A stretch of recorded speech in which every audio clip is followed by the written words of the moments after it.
Blue Buffalo. John Heyman tweets something and people listen. So when he sent out his awards middle of May, it gave us pause. Good Tuesday morning to you, John. On the Inside Corner, Memorial Day, kind of when we start talking awards, right? MVP first. Shohei Ohtani's always in the conversation, and rightfully so. But is there anyone a couple months into the season that makes you say, wait a minute, not so fast? Good morning. Good morning and happy birthday to you, Lauren. Thank you. Thank you. I'm not trying to show up, Roflo.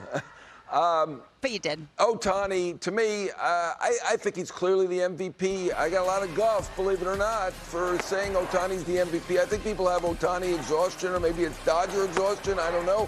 He leads the league in WAR at 3.9. I know he's not hitting quite as well as he normally does with a 152 OPS plus.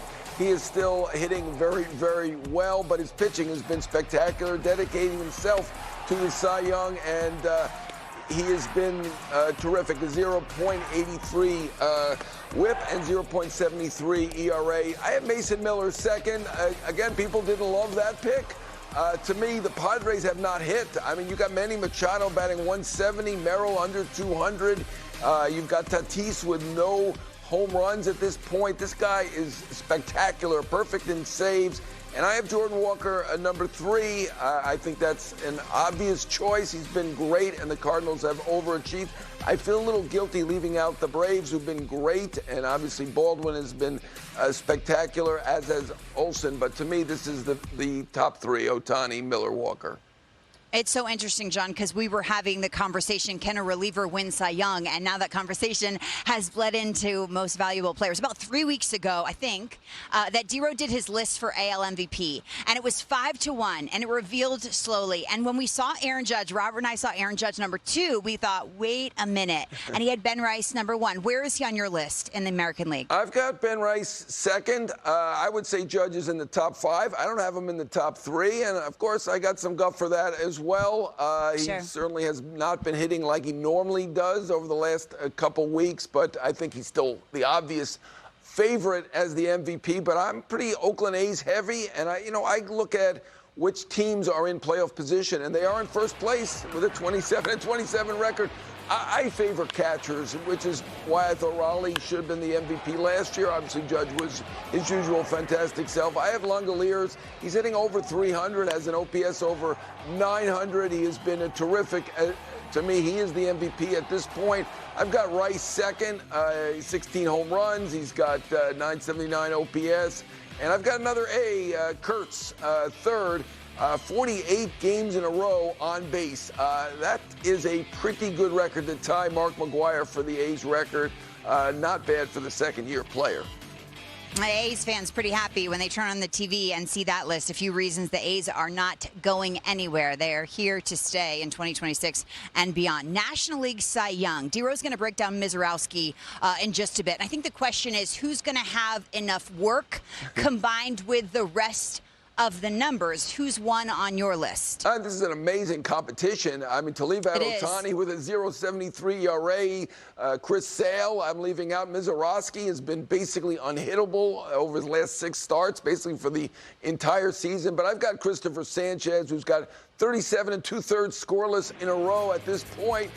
He's been amazing. Mizorowski obviously leads in strikeouts, but he is second. Sanchez is first in innings at 37 2/3 scoreless in a row, 32 inning perfectly in terms of runs in May, but 37 2/3 is only behind Grover Alexander for the organization. So that is a pretty good mark, 37 2/3 scoreless. But if you told me it was Ohtani, I get it. Sale, I get it. Mizorowski, I get it. Miller, I have a second in MVP, so I would get that one as well. But to me, Christopher Sanchez is number 1. I remember watching the Phillies last postseason, and when they handed the ball to him, John, everyone in the dugout, just a collective sigh of relief. They just felt like he had it under control. I could say the same for Cam Schlittler, and we've talked about this at 25 years old or whatever age he was last October, just the poise, and it has been a continuation this year for the New York Yankees. Where is he on your list? absolutely a continuation. His best start was that 8-inning scoreless against the rival and his hometown team, the Red Sox, as we know last year in the wild card round. But he's been incredible, easily the best pitcher in the American League. This is an easy choice. Leads in ERA at 1.50.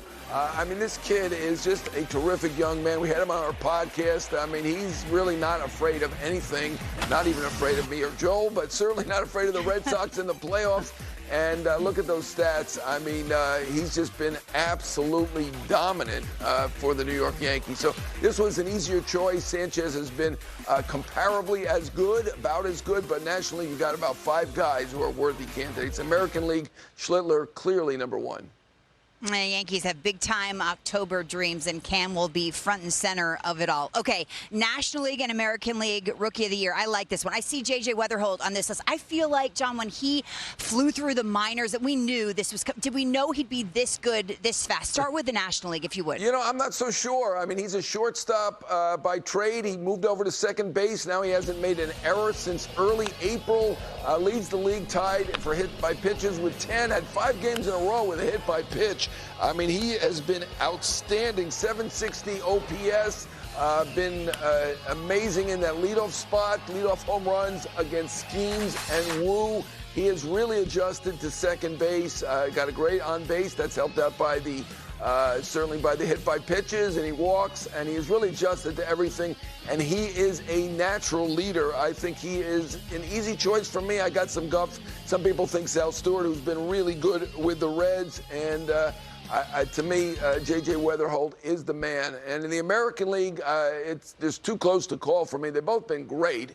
I do think Murakami is the clear favorite, leading the league in home runs over Judge and Rice and all the other guys that I named. And he's certainly an MVP candidate. I feel a little guilty having left him out of the MVP race, but certainly probably the favorite right now, understandably so. But I had to give it to also a share with McGonigal. I think he has been great with a 2.8 WAR. I mean, he is just a great ball player. I can't even believe it was a debate whether to put him on the team. He's their best player.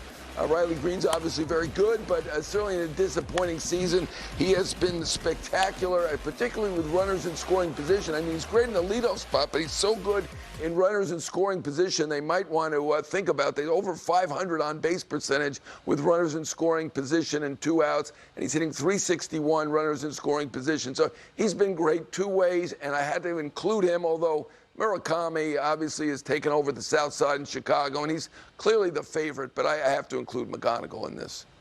You can't win this award in May. You can certainly lose it. Let's watch and see together. John Heyman on the Inside Corner. Good stuff, as always. Robert.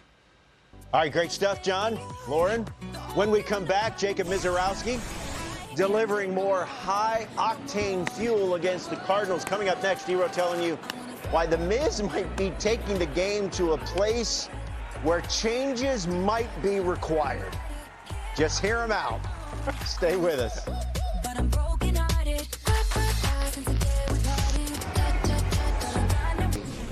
The long game is presented by Nutrafol.